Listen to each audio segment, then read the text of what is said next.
I'm Steve Fortunato. What social media channels are the right channels for your small business? There's a lot of talk right now about TikTok, but is TikTok right for you and your business? And what's it about, anyways? I discuss TikTok, Instagram, Facebook, and LinkedIn with someone who has had a lot of success using social media to grow her brand and her business. Welcome to Sidewalk Talk. And I'm joined by Maayan Gordon. She's out on the West Coast.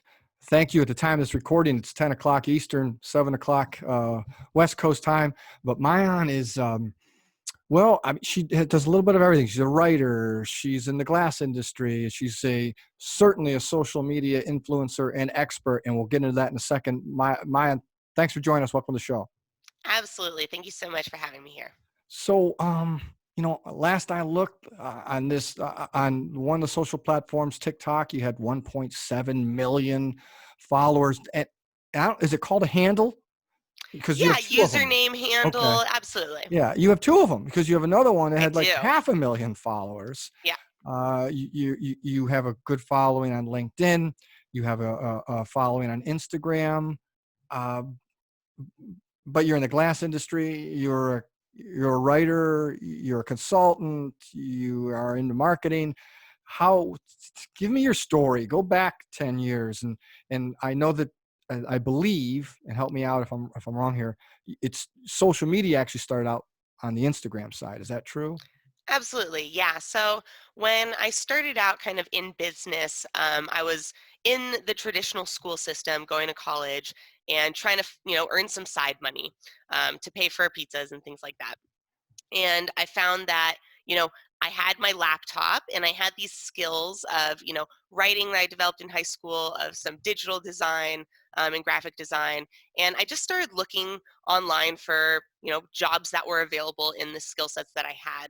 And it turned out that people at the time, 10 years ago, needed a ton of writing done, especially around blog posts, article content for like websites and for content marketing, affiliate marketing, like landing pages done, like all really variety of content. And I fell in love with the fact that content could really be written in a variety of different ways that had a really different effect on the end user. And so I started falling in love with marketing through writing, because writing is just one form of media, it's one form of marketing. And I fell in love with like the ability to connect with people through clever wording, through colors, positioning. And I did that for a while before transitioning into my first business, which is where I dove into Instagram. And that was with a smoking accessory called diffuser beads, where we essentially bought airsoft BBs in bulk, repackaged them, put a label on them that was really nice, and sold them direct to stoners and direct to smoke shops for resale. Um, did that for a couple years before getting burnt out on a singular product. We didn't really have a way to make more products around that idea, or grow the brand in any way that was something that got us enthusiastic or excited about it. And so I switched to graphic design because that was something I felt more passionate about at the time. Did that for a while till the passion kind of died down, and I had a lot of, I would say, customer service issues. The business wasn't structured that well. The margins were really low on stickers or t-shirts. And it was hard to scale without investing a lot into equipment. So that's when I pivoted into glass blowing. It just happened to be that through this sticker business, I was able to connect with a lot of glass blowers who needed stickers done. So I was able to work out a trade to get some lessons. Then I just, invested kind of the money that was necessary to get started. It was like $2,500 for all the equipment I needed. So I just like really hustled some stickers, sold a bunch of stuff that I had, because I did a lot of bartering and things on Craigslist, and I had stuff, some cool stuff to sell. So got the money together, bought the equipment, and just dove headfirst into that. Did 12 plus hours a day of glass blowing, and posting to Instagram and making sales. So this entire time of operating these different businesses, I had been really executing on both brand building and sales, both through Instagram mainly. I've been doing a little bit of Facebook, like group marketing and Facebook Marketplace, more recently, but really, really heavy on Instagram when it came to brand building and sales. I'd say I'm still the heaviest in terms of sales on Instagram, but TikTok is this new beast, which allows you organic reach that has never been really possible before on any platform. So the ability to get hundreds of millions of views on a single video is just like not heard of since the .com age, when you could put up a website and it would get excuse me, like, millions of visitors just because you had like blank, pet.com or whatever popular domain it was. So I hopped onto that when, I don't know, after I heard Gary Vee talk about it really enough times, and I didn't want to feel, I think, left out on a new opportunity. I'm definitely an opportunity seeker. And so when I tried it out, I had a quick, success, and kind of put my foot to the pedal as the success was happening. And I'd say squeezed all the juice out of that orange, and rode it all the way up to 1.7 million. All right, so you mentioned we'll go right into TikTok then, because yeah, Gary Vee's been pushing it, right? And I'm like, what is he invested in this? Why does he keep pushing this? Well, he's Uh, on the platform, so yes, he is. right. Like, I'm on the platform, I'm invested in it by putting my time into it, so Good point. Good point. So you're up to 1.7 million on the one handle, and then the half a million on the other. When did you start? Was this in the last year? yeah, I so mean, this that's was, right now is May 1st. Mhm. Happy May, everyone, by the way. Yay. Mayday, Mayday. Yeah, May Day, pretty happy day. And I started it was late August of just this past year, so 2019, it's now 2020. Yeah, So it's been now about 9, 10 months. yeah, that's not a lot of time. So look, because of Gary Vee, I'm trying to, we work with small businesses. That's what our marketing firm does. That's what we focus on is small businesses, the dentist down the road, whatever it is.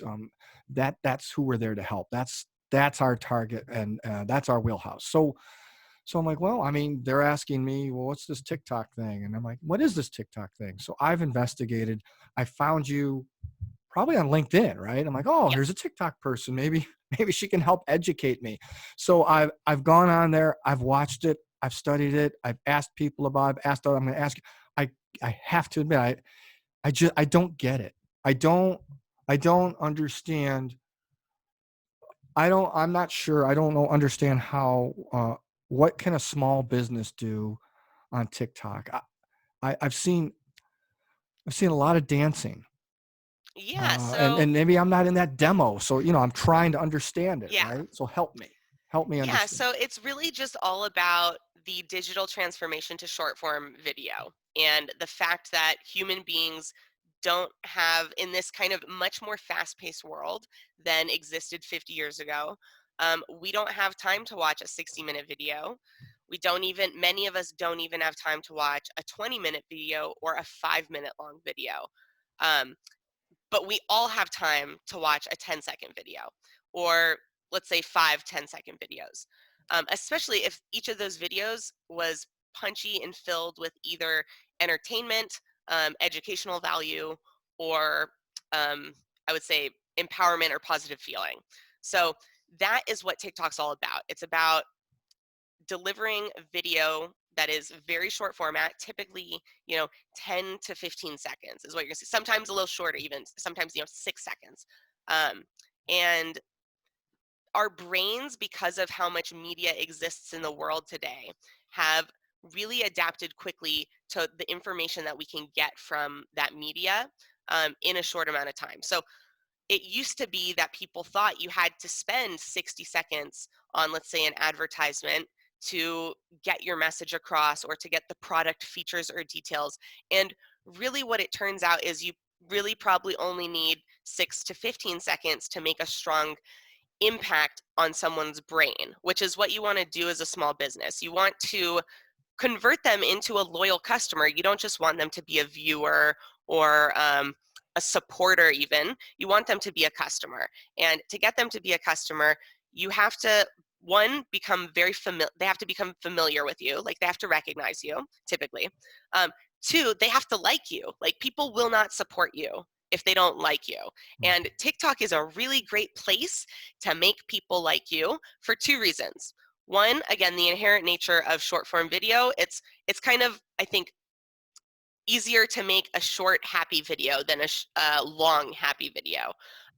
But then also the environment. So, for example, Instagram has kind of a jealous environment, digital space to it. Like you go in there and you're inherently a little bit more jealous maybe than you would be in your normal life. Um, Facebook has inherently more, I would say, family feeling or like small community feeling, digital environment. Like when I go on Facebook, I feel like maybe I've entered, a community center or uh, a church, not a church, a church without a religious affiliation, so to speak. And with TikTok, it's more like you're entering a, a summer camp where everyone's kind of new for the first time. Everyone's kind of feeling each other out, but everyone's trying to make friends. Everyone wants to have a good time. That's like where the digital emotional space of TikTok exists. And so if that's something that you want to take advantage of or have as a benefit for your business, it can really help a small business to, put itself in that environment. And I get it. Or because it's so new, organically you're going to do really well, right? Just like we LinkedIn right now, your videos, Exactly. right? And then eventually they'll figure out they'll if you want to get any kind of get in, on Facebook. It used to you used to now you if you want to get noticed on Facebook, you got to pay for it, right? So eventually Right. TikTok Right. will get there. Is Yep. the point? But still, as someone that owns a small business, maybe they are not only the CEO, they're the HR manager, they're the janitor, they do everything, right? And so, how many channels can a small business handle? Because if you're going to do something, you better do it right. Absolutely. Yeah. So I'm starting to change my answer a little bit to this as I've been doing coaching and consultation. And really it comes down to, especially for a business that's single owner or just someone who feels like they're really busy as a business owner, is you have to have really tight processes and systems. That's what's going to allow you to take on one, more number of platforms and more number of tasks, but really that's what's going to allow you to do any of those tasks more in depth or with a higher level of energy input into them. So that's something I think really every single business should constantly be working on to optimize, and that's kind of like a mindset shift I've had over the past year. Is I used to think like as your business grew to, and you reached each new level, that was when you had to optimize, or that's when you had to create a new like when you added new employees, that's when you had to create a new process. And really, no matter what size your business is or what's changed in it, you should always be trying to optimize your systems and processes, because technology is increasing so quickly that there's always something new to allow you to do it better. Again, it used to be 10 years ago, there was not new cool, like really useful softwares coming out on a monthly basis. It was like maybe once a year there was a big thing and everyone made a big deal about it, so you didn't really have to look for it or pay too much attention to doing it because everyone was talking about it.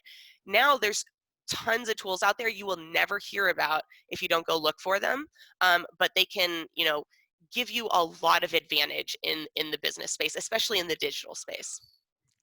So when I look at at your posts on TikTok, are they called posts on Yep. TikTok? Okay, because I'm still learning the lingo You over got there it. to see if it's different. All right.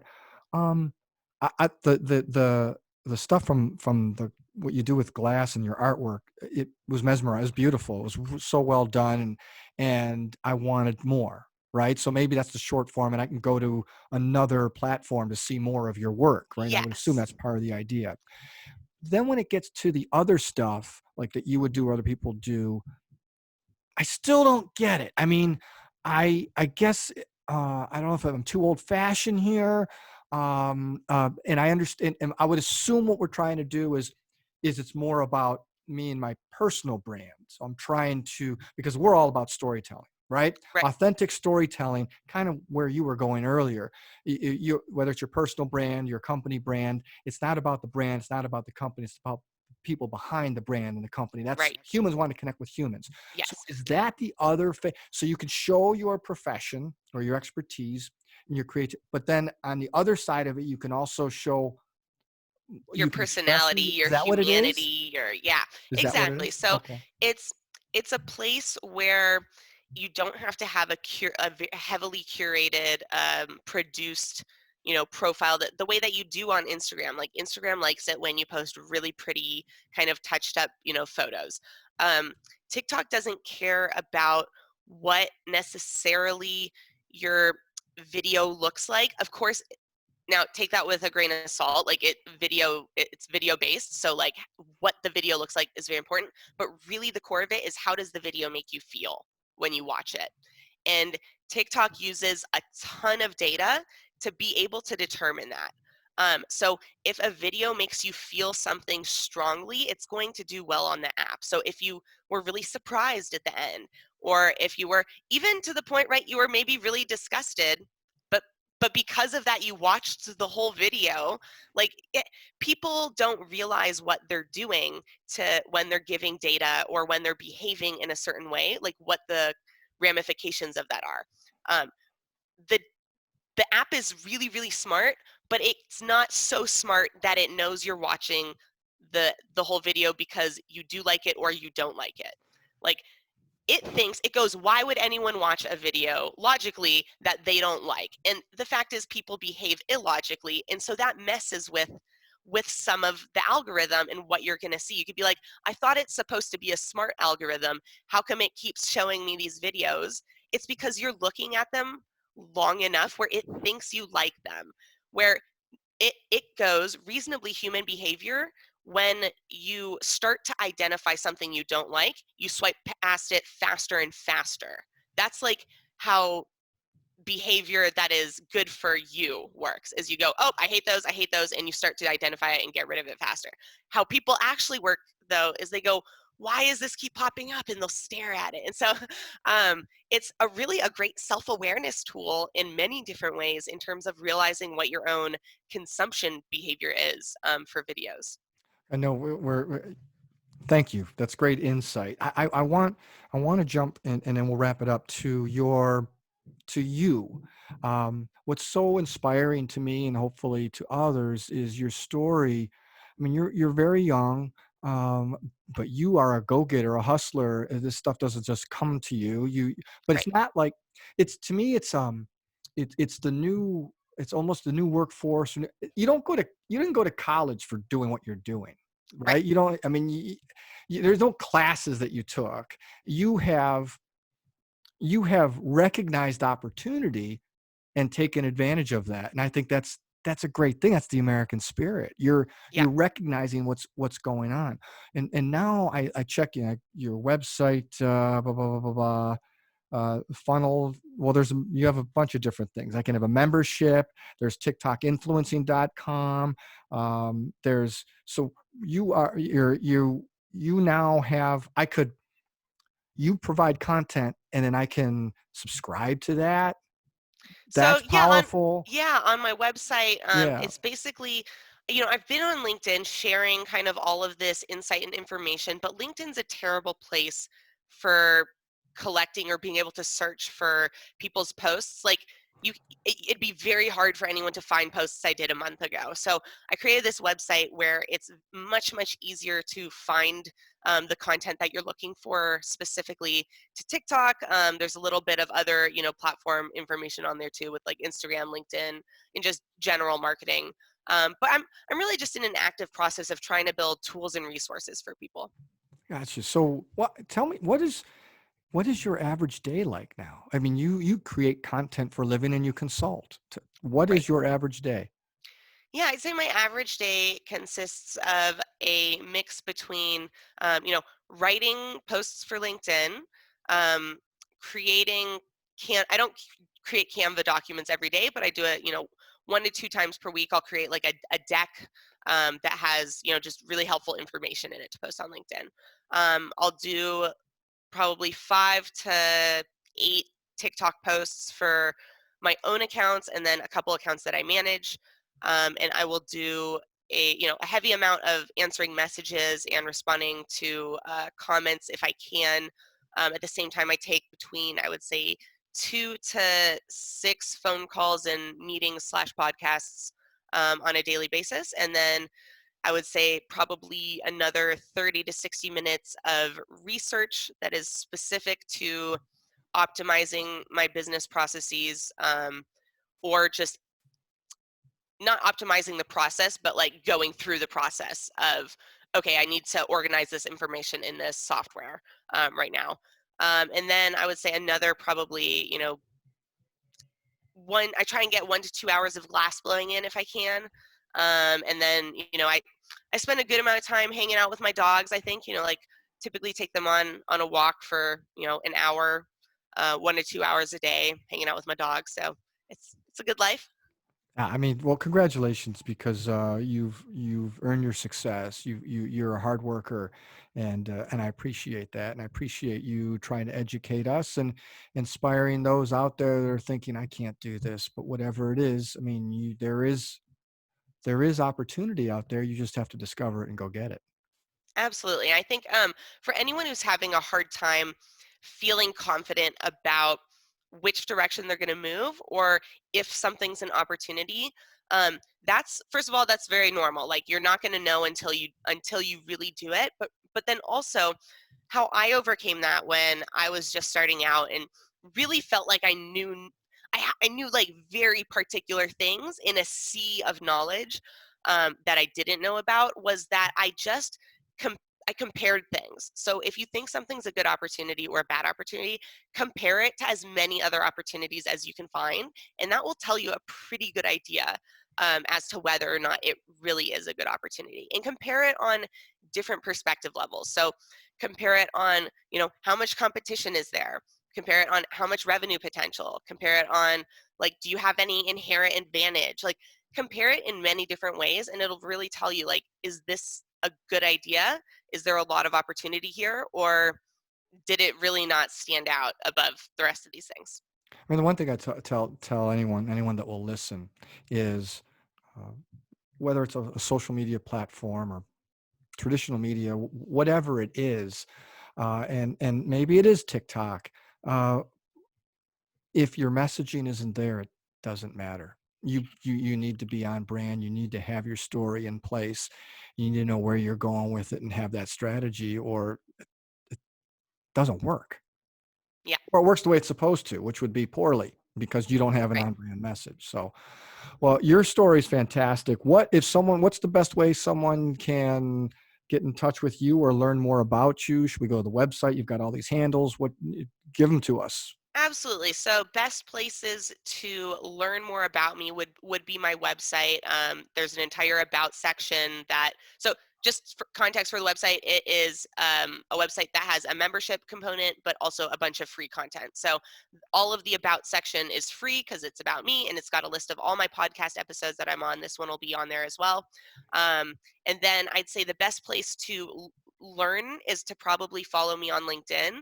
I post some really interesting content on there, and it's also where you can kind of follow along with, my life, so to speak, and my day-to-day business activities. The best places to find my content would be TikTok. At World of Glass is my handle on there. Instagram, I'm Monkey Boy Glass on there. No Facebook. I'm on Facebook, but I don't message me on there. I'll probably ignore you. Why do you think? Why I no face? Why Facebook on the? Why does Facebook take a back seat? It just requires more energy and time input than any of the other platforms for me right now. So I'm sure as I, again, optimize my processes and systems where I have more bandwidth to take on Facebook, I will. But right now I'm using it heavily for I use it for Facebook Marketplace. I sell sports cards and like Pokemon and Magic the Gathering cards on there very well. Like, if you guys are looking for an item to flip, cards are super hot, especially Magic the Gathering, I would say is number one in terms of like flippability. Number two would probably be Pokemon, and then three would be Yu-Gi-Oh! And then fourth would be sports. Although sports is really hot if you know the right people. Um, and then I also use it for, I'm a landlord, so I own a duplex, and I use it to rent out. I do all my renting out through Facebook. Of course. I mean, a little bit of everything. What's your dog's name there? This is Duke.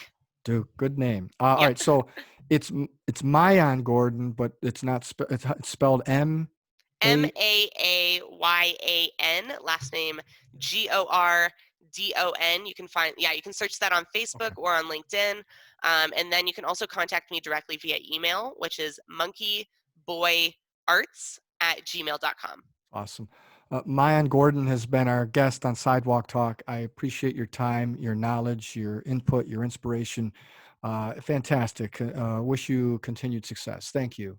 Thank you so much. You can download all of our Sidewalk Talk podcasts on your platform of choice. You can also watch any of them by visiting our website, shovelthesidewalk.com. If you have a story that you think needs to be shared, or you have someone you know has a story that needs to be shared, it's a story of inspiration, information, or education, just fill out a quick form on our website.